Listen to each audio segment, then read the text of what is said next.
Okay,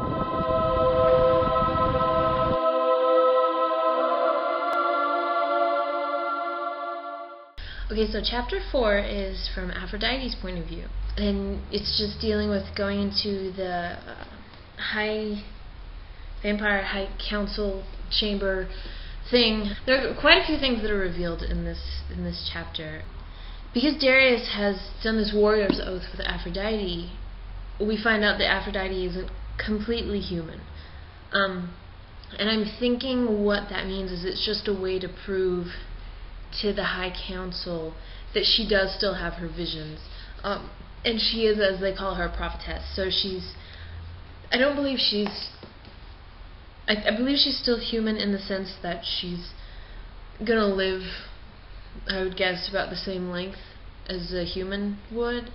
All that blood stuff and all that isn't gonna, she's definitely not gonna, I would imagine she's definitely not gonna go through the change, any of that kind of stuff, but she does still have visions, and control of that kind of stuff. So, we meet a couple of the Vampire High Council, Duansha, who we'd actually met in the last book, and then Thanatos,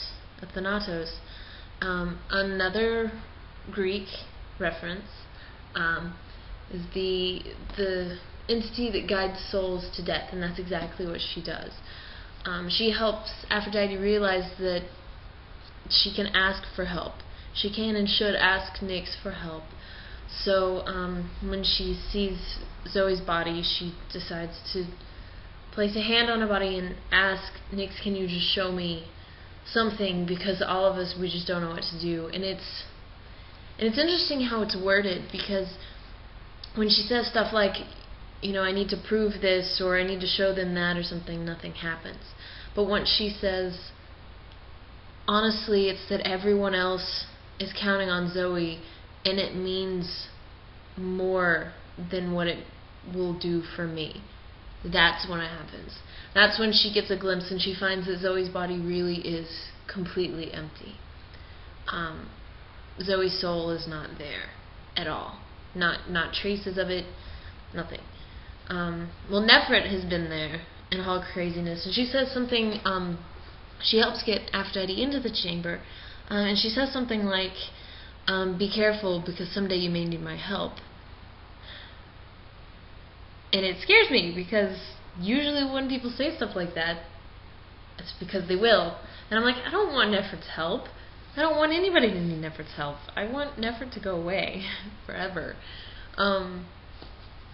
So yeah. So anyway, then Nefret calls in, has people bring in Kelowna, who also, as we remember, his soul has been sent away by her, though of course she covers it up, and says that it affected him or something. And he says he was just protecting his goddess, which I'm fairly certain he did not say. I didn't go back and reread that part though, but I'm pretty sure he didn't say that. So she's like super duper lying, instead of just twisting the truth, which is interesting.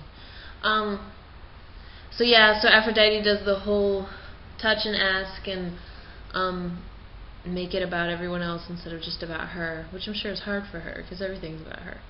And she sees that his body is also empty, but it's filled with this inky blackness that is very similar to how they described the darkness that Nefret had woven before, which is probably exactly what it is. But Aphrodite doesn't know that. She doesn't know about that darkness. She does say darkness, but it's like darkness with a capital D. Like it's an entity instead of just a concept, I think, is the idea that I got.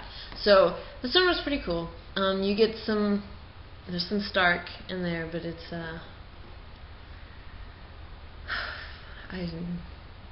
don't know.